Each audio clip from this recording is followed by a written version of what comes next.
జగన్ ప్రభుత్వం దిగిపోయినా వారు చేసిన తప్పిదాలు ఇప్పటికీ రైతులను వెంటాడుతున్నాయి. వందలో వేలో కాదు లక్షలాది మంది తమ సమస్యలను ప్రభుత్వం దృష్టికి తీసుకొస్తున్నారు. కూటమి ప్రభుత్వం ఏర్పడిన నాటి నుంచి ఈ నెల 6వ తేదీ వరకు అధికారిక లెక్కల ప్రకారం 7,42,301 ఫిర్యాదులు వచ్చాయి. ఇందులో సింహభాగం రెవెన్యూ శాఖకు సంబంధించినవే. అందులోనూ రీసర్వే పేరిట జగన్ సర్కార్ కొత్తగా సృష్టించిన సమస్యలే.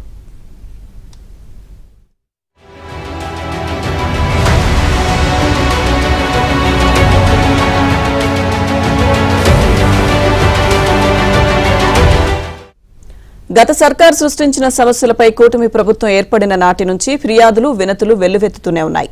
వాటిని క్రోడీకరించగా రెవెన్యూ శాఖ పరిష్కరించాల్సినవే 3,39,047 ఉన్నాయి. మిగిలినవి ఇతర ప్రభుత్వ శాఖలు పరిష్కరించాల్సిన అంశాలు.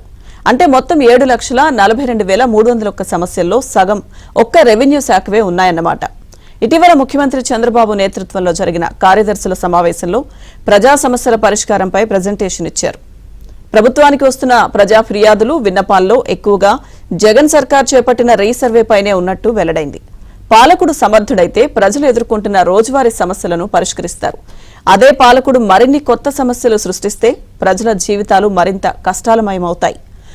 అప్పటికే ఉన్న సమస్యలు తీరకపోగా కొత్త సమస్యలు చుట్టుముడతాయి. గత జగన్ ప్రభుత్వంలో జరిగింది ఇదే.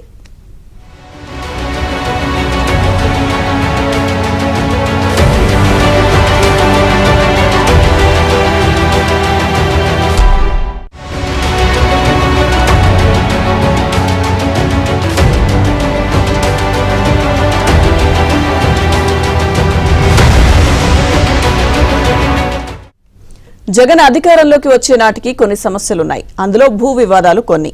వాటిని ఆయన పరిష్కరించాల్సింది పోయి భూముల సర్వే పేరిట కొత్తగా ప్రతి ఇంటికో భూ వివాదాన్ని సృష్టించారు. రీసర్వే ఉద్దేశం మంచిదే అయినా ఆచరణే చెత్తగా ఉంది. అధికారులు చట్టబద్దమైన సర్వే చేయలేదు. సర్వే సరిహద్దుల చట్టం ప్రకారం ప్రతి దశలో రైతులను భాగస్వాములను చేసి వారి ఆమోదంతో సర్వే చేపట్టాలి. కానీ రైతుల ప్రమేయం లేకుండానే సర్వే చేసినట్లుగా రికార్డులు తయారు చేశారు. ఆ తప్పులను రైతులపై రుద్దారు.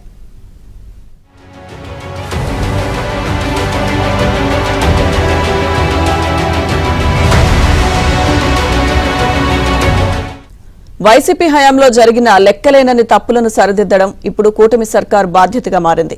గతేడాది జూన్ 15 నుంచి ఈ నెల 6 వరకు గ్రామ సభలు, రెవెన్యూ సదస్సులు, ప్రజావేదిక, ప్రజాప్రతినిధులు, పార్టీల ఆఫీసులు, మంత్రులు, సీఎంఓకు వచ్చిన ఫిర్యాదులన్నీ దాదాపు 7,42,301 ఉన్నాయి. ఇందులో రీసర్వేతో వచ్చిన సమస్యలపైనే అవే ఎక్కువగా ఉన్నాయి. ఇక మొత్తం ఫిర్యాదులను క్రోడీకరించగా టాప్ 5 జాబితాలో రెవెన్యూ అంశాలే ఉన్నాయి.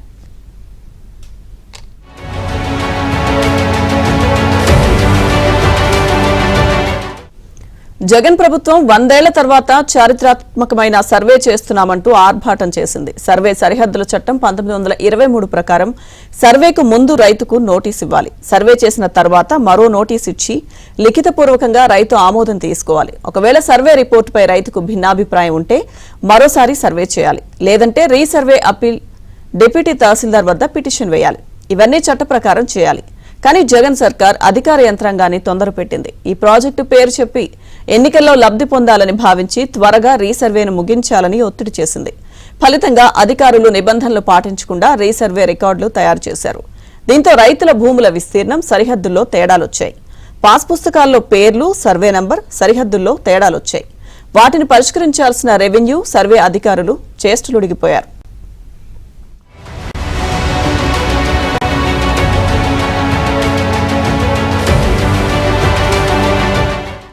జగన్ ప్రభుత్వ ఉద్దేశాలకు అనుగుణంగా రీసర్వే అద్భుతంగా సాగుతోందని రంగురంగుల చిత్రాలు, గ్రాఫిక్స్ తో కూడిన తప్పుడు నివేదికలిచ్చారు.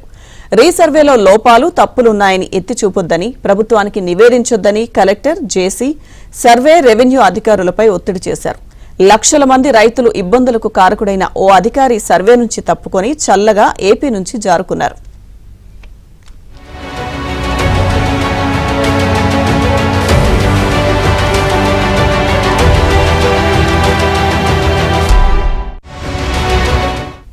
జగన్ సర్కార్ రాష్ట్రంలో 17,600 గ్రామాలకు గాను 8,680 గ్రామాల్లో రీసర్వే పూర్తి చేసింది. ఆ గ్రామాల్లోనే లక్షల ఫిర్యాదులు వచ్చాయి. ఇన్ని సమస్యలకు కారణమైంది రెవెన్యూ శాఖనే. ఇప్పుడు రైతుల ఫిర్యాదులను పరిష్కరించాల్సింది కూడా అదే శాఖ. గతంలో జరిగిన తప్పులకు అధికారులపై ప్రభుత్వం ఏ చర్యలు తీసుకోలేదు. ఇప్పుడైనా అధికారులు చిత్తశుద్ధితో రైతుల ఫిర్యాదులు పరిష్కరిస్తారా లేక కాగితాల్లోనే పరిష్కారం చూపిస్తారా అన్న ప్రశ్నలు వినిపిస్తున్నాయి.